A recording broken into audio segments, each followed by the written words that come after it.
The talent was top notch. In spite of the isolation, the Coal Branch had a tremendous amount of talent. Each community had their brass band, orchestra, hockey, baseball, and soccer teams. They had many excellent curlers and curling teams. The tennis players could also hold their own. Someone said that Catamount, along with Mountain Park, had the edge when it came to baseball, but Lusker had the edge when it came to hockey. Perhaps every camp thought they had the edge in every sport. I had to laugh one night when we were playing hockey against Lusker. John Gerlitz, our coach, was bantering back and forth with Scotty Bardoff, the coach of the Lusker Juveniles. He'd been the Lusker Indians goalie in their heyday. He remarked to Scotty that he remembered the games when the Catamount team made him think he was working in a rubber factory. The competition was fierce between the camps. The 1st of July was Sports Day in Catamount. The parade was led by the brass band and was composed of teams in their uniforms, youngsters on decorated wagons and bikes, brownies, Girl Guides, Cubs, Scouts, and during the war years, cadets. The parade ended up at the baseball diamond. Beside the baseball bleachers was the band gazebo, and at different times throughout the day the band would entertain. The athletes would compete in the races, the hop, skip, and jump, and the pole vault. They would start with the preschoolers and then go through the age classifications to the seniors. After the track meet was completed, the baseball tournament would begin. They were big events, complete with all the concessions, hot dogs, popcorn, and drinks. Like all gala events, the big brass band was present. Sad to say, but due to our altitude and latitude, the odd sports day was snowed out. Most attention was paid to baseball and hockey, but we also had top-notch curling teams. They would have a number of bonspiels each year. A few times, our hockey team got permission to run the concessions for the bonspiels, or should I say, our mothers ran them. They made all the pies and cakes, plus cooked ham and eggs, hamburgers, and pancakes at the rink. They helped the team raise money for equipment and transportation. Catamount also had a tennis court with 4 regulation-sized courts, complete with bleachers. There were many tournaments and competitors, and fans came from all over the area. Ladies came in their pleated skirts and men in their white pants and shoes. The beer parlors and the Legion had bocce courts. They were made of pressed shale and looked like a curling sheet without any markings. The bocce was a little ball made of hardwood, which was thrown down the court. The players would play 1 against 1 or 2 against 2.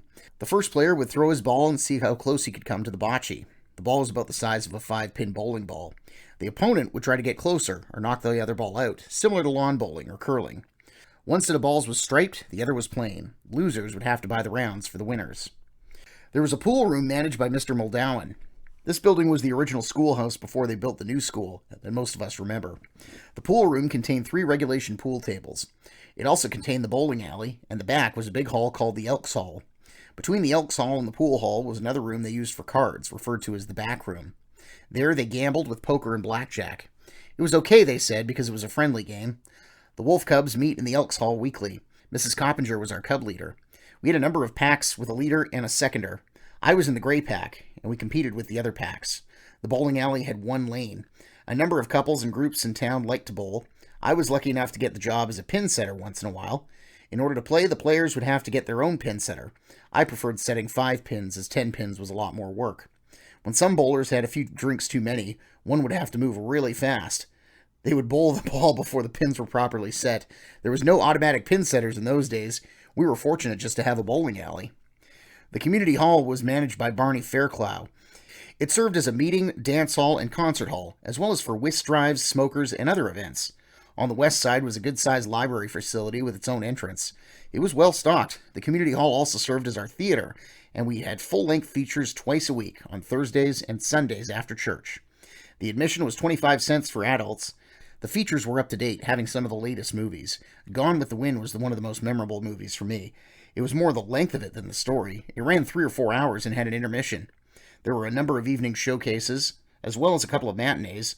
People came from all over the Coal Branch, making it a big event. Barney Fairclough's son Dennis remarked, "We're going to get a lot of Class B movies, and worse to make up for this movie." They rented films in preset packages covering a number of months. Like our star rating system of today, if the package contained a number of 5-star films that were wanted, there would be a larger number of 4, 3, and 2-star films in the package.